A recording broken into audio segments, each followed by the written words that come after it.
Let's imagine for a moment we had the option to redesign human civilization from the ground up.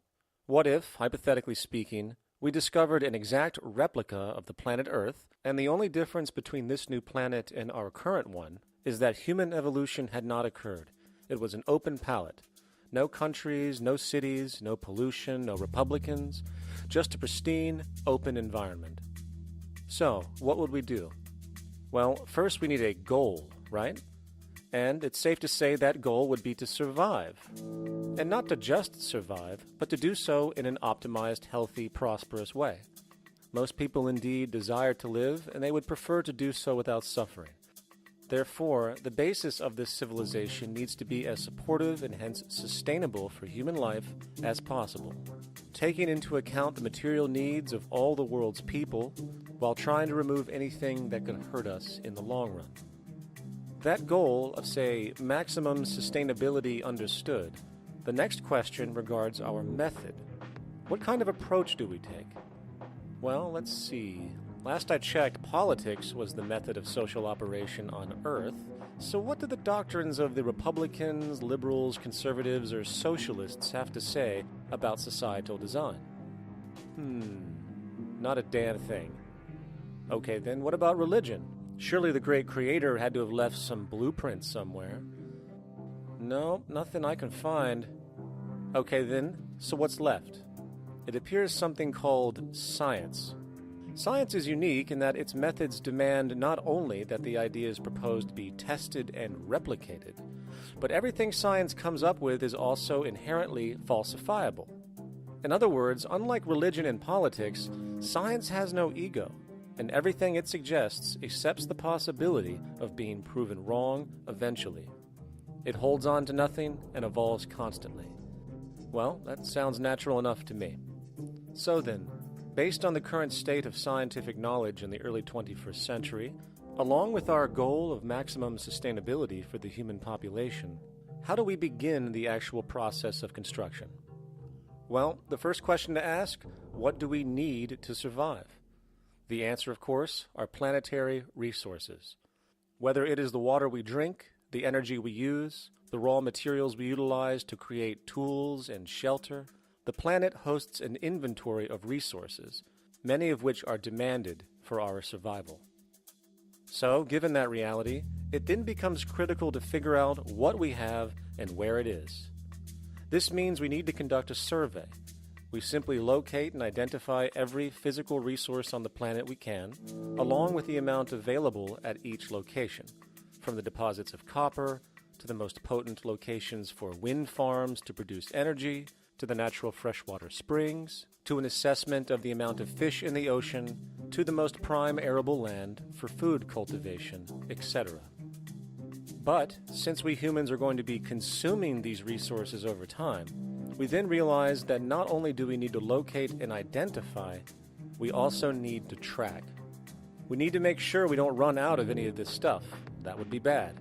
And this means not only tracking our rates of use, but the rates of earthly regeneration as well, such as how long it takes for, say, a tree to grow or a spring to replenish. This is called dynamic equilibrium. In other words, if we use up trees faster than they can be grown back, we have a serious problem, for it is unsustainable. So then, how do we track this inventory, especially when we recognize that all of this stuff is scattered everywhere? We have large mineral mines in what we call Africa, energy concentrations in the Middle East, huge tidal power possibilities on the Atlantic coast of North America, the largest supply of fresh water in Brazil, etc. Well, once again, good old science has a suggestion. It's called systems theory. Systems theory recognizes that the fabric of the natural world, from human biology to the earthly biosphere to the gravitational pull of the solar system itself, is one huge synergistically connected system, fully interlinked. Just as human cells connect to form our organs, and the organs connect to form our bodies, and since our bodies cannot live without the earthly resources of food, air, and water, we are intrinsically connected to the earth, and so on. So, as nature suggests, we take all of this inventory and tracking data and create a system to manage it. a global resource management system, in fact, to account for every relevant resource on the planet. There is simply no logical alternative if our goal as a species is survival in the long run. We have to keep track as a whole. That understood, we can now consider production. How do we use all this stuff? What will our process of production be, and what do we need to consider to make sure it is as optimized as possible to maximize our sustainability? Well, the first thing that jumps right out at us is the fact that we need to constantly try and preserve. The planet's resources are essentially finite, so it is important that we be strategic. Strategic preservation is key. The second thing we recognize is that some resources are really not as good as others in their performance. In fact, some of this stuff, when put into use, has a terrible effect on the environment, which invariably hinders our own health. For example, oil and fossil fuels, no matter how you cut it, release some pretty destructive agents into the environment. Therefore, it is critical we do our best to use such things only when we really have to, if at all. Fortunately for us, we see a ton of solar, wind, tidal, wave, heat differential, and geothermal possibilities for energy production, so we can strategize objectively about what we use and where to avoid what could be called negative retroactions, or anything that results from production or use that damages the environment and hence ourselves. We will call this strategic safety to couple in with our strategic preservation. But production strategies do not stop there. We are going to need an efficiency strategy for the actual mechanics of production itself. And what we find is that there are roughly 3 specific protocols we must adhere to. 1. Every good we produce must be designed to last as long as possible. Naturally, the more things break down, the more resources we are going to need to replace them, and the more waste produced. 2. When things do break down or are no longer usable for whatever reason, it is critical that we harvest or recycle as much as we possibly can. So the production design must take this into account directly at the very earliest stages. 3. Quickly evolving technologies, such as electronics, which are subject to the fastest rates of technological obsolescence, would need to be designed to foreshadow and accommodate physical updates. The last thing we want to do is throw away an entire computer system just because it has only one broken part or is outdated. So we simply design the components to be easily updated, part by part, standardized and universally interchangeable, foreshadowed by the current trend of technological change. And when we realize that the mechanisms of strategic preservation, strategic safety, and strategic efficiency are purely technical considerations, devoid of any human opinion or bias, we simply program these strategies into a computer which can weigh and calculate all the relevant variables, allowing us to always arrive at the absolute best method for sustainable production based on current understandings. And while that might sound complex, all it is a glorified calculator. Not to mention such multivariate decision-making and monitoring systems are already used across the world today for isolated purposes. It is simply a process of scaling it out.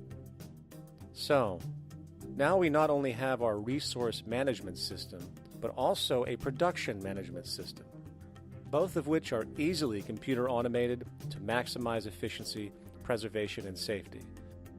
The informational reality is that the human mind, or even a group of humans, cannot track what needs to be tracked. It must be done by computers, and it can be. And this brings us to the next level, distribution. What sustainability strategies make sense here? Well, since we know that the shortest distance between 2 points is a straight line, and since energy is required to power transport machines, the less transport distance, the more efficient. Producing goods in one continent and shipping them over to another only makes sense if the goods in question simply cannot be produced in the target area.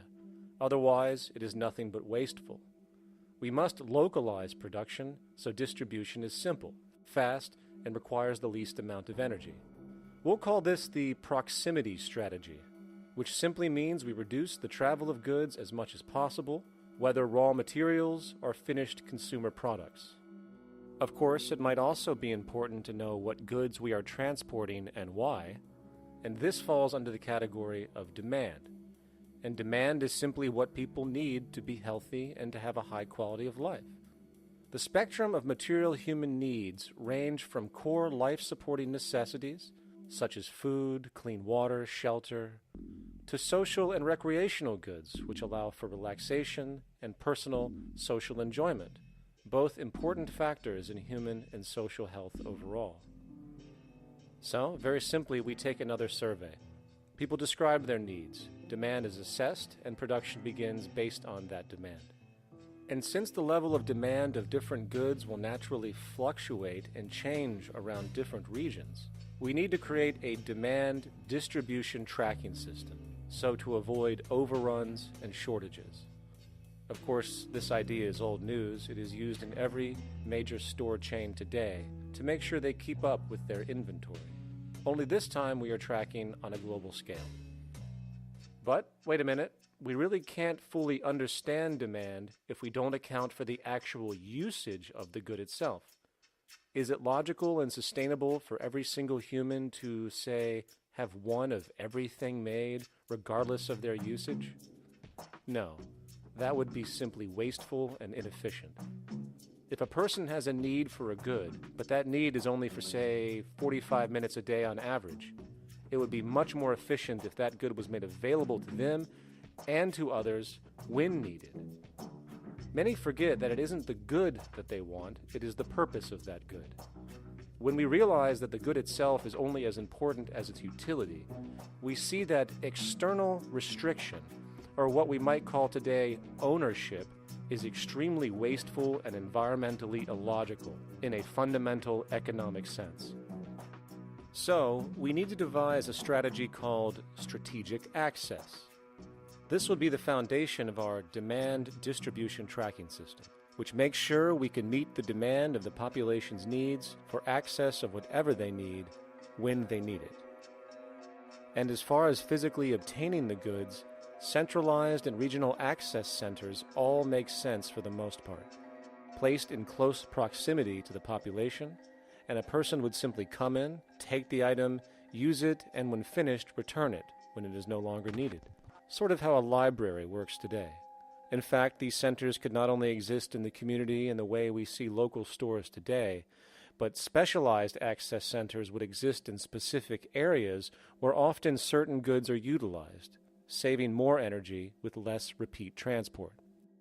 And once this demand tracking system is in order, it is tied into our production management system, and of course into our resource management system, hence creating a unified, dynamically updating, global economic management machine that simply makes sure we remain sustainable, starting with securing the integrity of our finite resources, moving to make sure we only create the best, most strategic goods possible, while distributing everything in the most intelligent and efficient way. And the unique result of this preservation-based approach, which is intuitively counter to many, is that this logical, ground-up, empirical process of preservation and efficiency, which can only define true human sustainability on this planet, would likely enable something never before seen in human history. Access abundance, not just for a percentage of the global population, but the entire civilization. This economic model, as was just generalized, this responsible systems approach to total Earth resource management and processes, designed again to do nothing less than take care of humanity as a whole in the most efficient and sustainable way, could be termed a resource-based economy. The idea was defined in the 1970s by structural engineer Jacques Fresco. He understood back then that society was on a collision course with nature and itself, unsustainable on every level. And if things didn't change, we would destroy ourselves one way or another.